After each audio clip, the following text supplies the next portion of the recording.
Parlons des institutionnels, les ordres nationaux et les syndicats professionnels. Les uns et les autres ont des missions très précises et ils ne se marchent pas sur les pieds, si je puis me permettre cette expression un peu facile.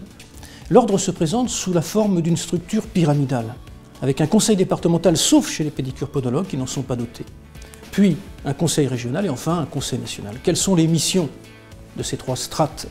Le conseil départemental inscrit les praticiens à son tableau. Les praticiens qui viennent exercer leur art en tant que salariés, en tant que libéral, ici nous parlons pour des libéraux, doivent être inscrits au tableau de l'ordre du département où ils exercent. Et puis l'ordre praticien reçoit les cotisations que doivent verser chaque adhérent donc au conseil départemental. C'est une obligation légale. Ensuite, la structure au-dessus, le conseil régional a une mission, lui, de discipline. C'est une instance disciplinaire qui est présidée par, dans le cadre d'une chambre disciplinaire, par un magistrat professionnel et qui va juger les pairs poursuivis pour manque, atteinte à la confraternité, pour avoir manqué d'humanisme vis-à-vis des patients, poursuivis par la sécurité sociale, il y a des affaires, pour publicité, etc. etc.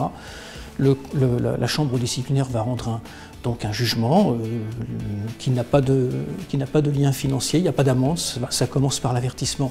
Et ça va jusqu'à la radiation définitive. Ensuite, il y a le Conseil national, qui est une structure d'appel. On peut faire appel de la décision rendue par la Chambre disciplinaire régionale.